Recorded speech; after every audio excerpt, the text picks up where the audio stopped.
My mother-in-law said she wants my son to marry someone else. She thinks you're too old for him because you can't have kids, my mother-in-law said, smiling at a younger woman next to her. My husband, sitting silently beside her, didn't say anything. Feeling upset, I stormed out of the room. But soon after, I regretted it and wanted to make things right. I feel really bad about marrying into this family. My name's Olivia, and I'm 38 years old. I met my husband, Sam, who's 8 years younger, through a friend. I was unsure about dating him because of our age gap, but he insisted that age doesn't matter. I love you, Olivia, he said, and we started dating. Eventually, we got married after 6 months. When Sam introduced me to his parents, his mother didn't like me because of our age difference. When you said you were bringing a woman to consider marrying, I thought she'd be young and cute. 38 years old, Sam. I mean, no offense, but think about it again. Younger women are usually better, she told Sam right in front of me. My father-in-law intervened, saying, if Sam thinks she's good, then she's good, right? Sorry for my wife's rude comments, Olivia. Eventually, we got their approval for our marriage. My father-in-law was good at smoothing over my mother-in-law's harsh words, making it seem like he didn't want any conflict. But after we got married, he often ignored issues, which was disappointing. Sam's family was well known as landowners in our small town, and my mother-in-law loved to brag about it. Even though she wasn't technically related by blood, she married into the family, just like me. This family is very wealthy, and Sam, being the favorite, has a charming and dreamy aura. My previous partner was very careful with money, which was tough. So Sam's relaxed and generous attitude towards money is quite attractive to me. Even though my mother-in-law reluctantly accepted our marriage after my father-in-law scolded her, she doesn't seem happy about it. She keeps telling me how a good wife should act, which is frustrating. She's influential among the local women and takes pride in leading the Women's Association and being popular. She insisted I take time off during the week to meet the association members. She believes it's important to impress them. She introduced me proudly, but some of them hinted that she might not be as well liked as she thinks. Oh, and she also told me to get a medical checkup to see if I could have children. I was a bit put off that it was her, not Sam, who ordered it, but I was also curious to know if I could get pregnant, so I agreed. Gynecological exams aren't exactly a walk in the park. Despite being important for women's health, they're uncomfortable. Does anyone else find sitting in that examination chair waiting unbearable? Despite the discomfort, my bridal health check results were good. I felt relieved when the doctor said, "You're healthy." Sam seemed worried, but he looked relieved when I told him the news. I shared the results with my mother-in-law, hoping we could finally celebrate our marriage happily. But then she said, "Good that you've passed the first hurdle." The first hurdle? What did she mean by that? I thought she'd be happier. Was she secretly hoping for bad news? As I tried to figure out how to respond, my mother-in-law surprised me with a proposal. After you get married, let's build a duplex and live together. You'll split the down payment and mortgage. You work in administration, right? Your salary might not be high, but you should be able to handle it at your age. A duplex? Living together? Splitting the costs with me? I felt overwhelmed by this sudden flood of suggestions. I looked at my husband sitting beside me, hoping for some support, but he remained silent. "Could you please chime in?"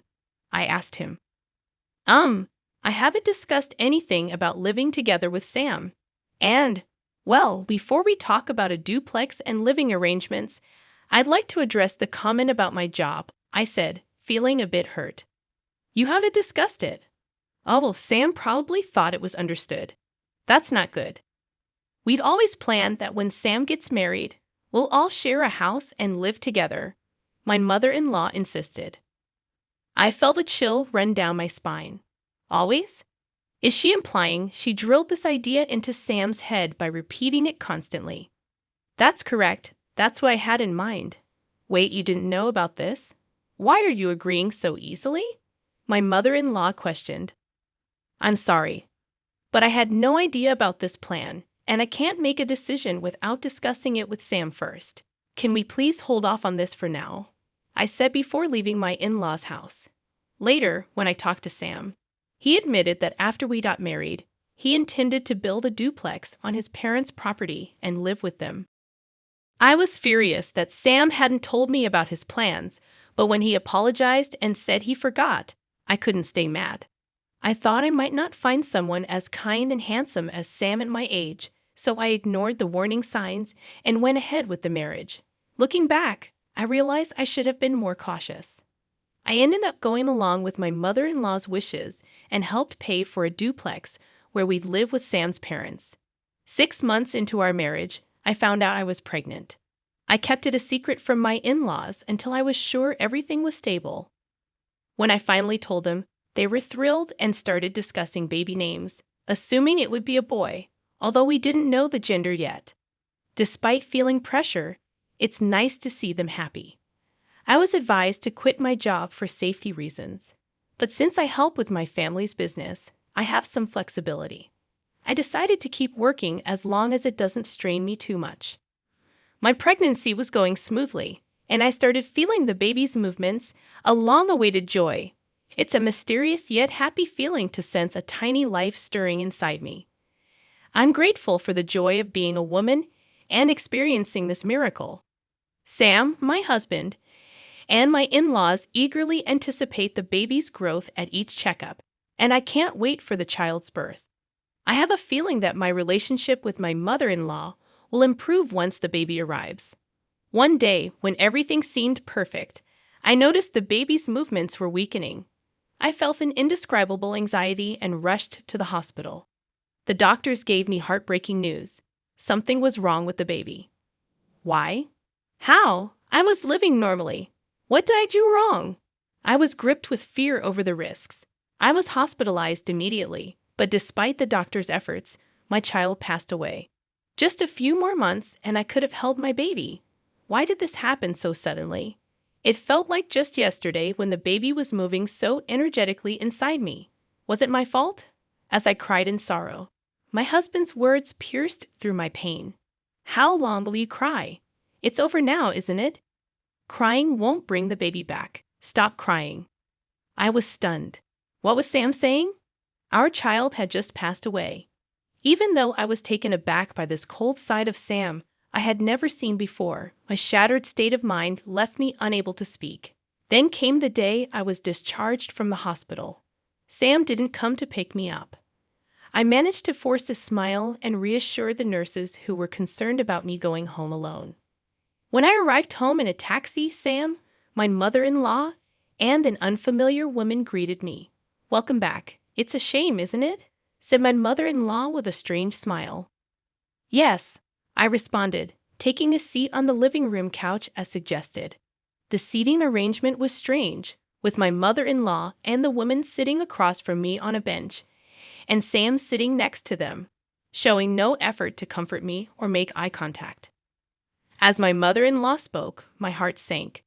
"We've talked it over with Sam. Since you can't have children anymore, we don't see the point in keeping you as our daughter-in-law. We're thinking of having this other girl marry Sam instead." Hearing those words while still reeling from the shock of losing my baby, tears filled my eyes. But I refused to let myself break down. I had to stay strong, telling myself that crying would mean giving up. I kept my head down, unable to look up. Ignoring my distress, my mother-in-law continued heartlessly. "If you're willing to work and support our family instead of having children, we might consider letting you stay. What do you think? Can I count on you to take care of us if they leave me behind?" Confusion and disbelief washed over me. Without thinking, I looked at my husband for support. But when our eyes met, Sam quickly looked away. Beside him, a woman who seemed triumphant stared back at me. I remembered her as Sam's childhood friend, introduced to me at our wedding. Seeing that my husband wouldn't even meet my gaze, I realized he's not on my side. He won't help me. A chill ran down my spine, and strangely, my mind became clear. They must have discussed this during my hospitalization. They planned to replace me, the woman who can't have children, with a younger wife who can bear in hair. If I stay here, I'll only suffer. There's nothing for me here anymore. With newfound clarity, I addressed Sam. I understand where you stand. Let's get a divorce. Please, go and live happily with your new wife. Leaving the house, I returned to my family home. My parents, surprised but warmly welcoming, were already aware of my miscarriage. They were outraged by the cruelty I had faced so soon after leaving the hospital. Their warm reaction was a relief after everything, and I ended up crying a lot that day. Exhausted from tears, I fell asleep. However, the next day, my mother-in-law and husband, who had shown such cruelty in driving me out, unexpectedly showed up at my family home. At first, my mother dealt with them normally, but once she realized who they were, she refused to engage with them. Then, they started incessantly ringing the doorbell, shouting, "We've canceled the divorce. Come back now." You see, my family runs a barbecue restaurant, a well-known spot that serves a globally famous brand of beer. It's frequented by many celebrities and athletes who enjoy our delicious food. However, my husband's family comes from an old, respected background, and they looked down on our family, thinking that running a restaurant was somehow shady. They had this outdated belief that restaurant businesses were inferior, and they saw our family as less well-off. We even invited them to dine with us once before the marriage, but they declined, saying, "Beef. We always eat at certain places. Eating meat from other restaurants gives me heartburn. Sorry." During the pre-wedding meetings, they indirectly belittled my family with remarks like, "Oh, you run a restaurant, right? That's so old-fashioned. Oh, I see, from your parents' generation. Dealing with beef, huh? Well, respectable families don't engage in such businesses." It hurt to see my parents, who had worked hard to raise me, being treated this way, but they brushed it off with a laugh, saying there are always people with narrow mindsets. On the day I left after the divorce, my husband and mother-in-law happened to see our restaurant being featured on TV. Up until then, they had shown no interest and considered my family beneath them. But they panicked when they saw the restaurant described as running its own farm that produces top-quality beef, enjoying extreme popularity with meat exported worldwide, being highly successful and lucrative. Suddenly, they tried to cozy up to me, saying, "If your family were wealthy, we wouldn't have talked about divorce. We're sorry for yesterday. We weren't thinking clearly. Please come back." After all their talk about children and heirs, was it really all about money in the end?